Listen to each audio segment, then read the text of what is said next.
Kelvin Davis. Mr. Chair, I'd just like to follow on from what my colleague Sue Moroney has been saying about the police vetting and the need for support for principals and boards of trustees within schools to go through that process.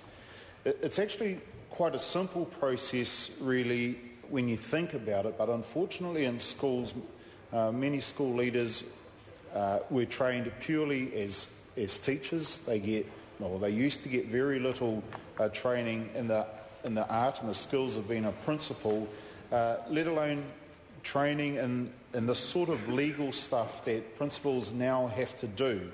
So there's a real gap in the knowledge of many principals between the art of leading the school in terms of the curriculum and this administrative work, much of it which is based around legal needs.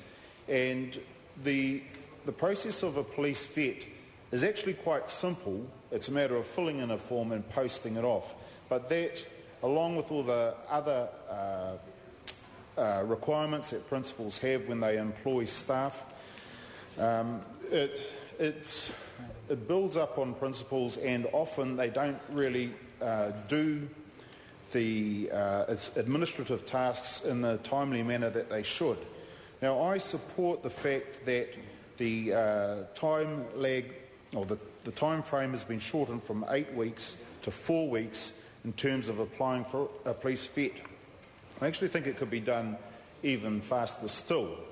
However, one of the problems with the police vet taking having a limit of 4 weeks for the police vet to be applied for is that there is a lag where this person who we're unsure of their criminal background is allowed to work in a school. The application has to be filled out within 4 weeks, and yet there's another 4 or 5 week lag between actually receiving the police vet back.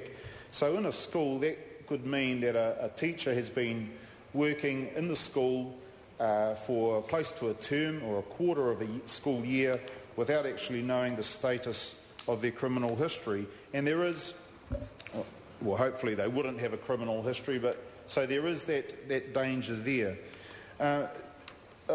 Going along the same theme or the same lines of principals not having the legal background and knowledge to follow processes, or not having the training to allow them to follow the processes, I just flick back to the first part of the bill that talks about what happens when a police vet is returned, and I'm talking about section 319 FA that says that principals shouldn't take any adverse action in relation to a person who is the subject of a police vet until the person has validated the information contained in the police vet.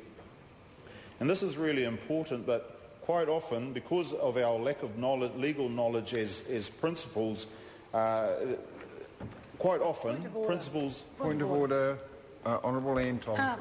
Mr Chairman, look, this is very interesting, but actually we're on part 2, and the member has just... I thought that's where the member was talking about, but he's actually still back over in part 1. Speaking of point of order, Honourable. There are, of course, the transition and provisions which relate to this are in clauses 76 and clause 76, which is in part 2. Well, I think the Minister has a point, and the member should make or draw into the part 2 that the member's speech is relevant to. Well, it's clause 76. Yeah. That says exactly that.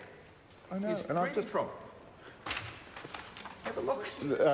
In part 2, in clause 76, Mr Chair, it does talk about police vetting, and I was just referring to the process that 8 weeks, 4 weeks, it's all in there. That principals follow, and the need for support for principals in this whole process of police vetting, because quite often they can react hastily to the results of a police vet without a person having an opportunity to validate the vet. And I just think it needs to be drawn to the House's attention that that principals do need a lot of support with the police vet process. And as I said earlier, it is a legal process, and we risk personal grievances being taken because principals inadvertently react too soon or too hastily to the results of police vets. Chair?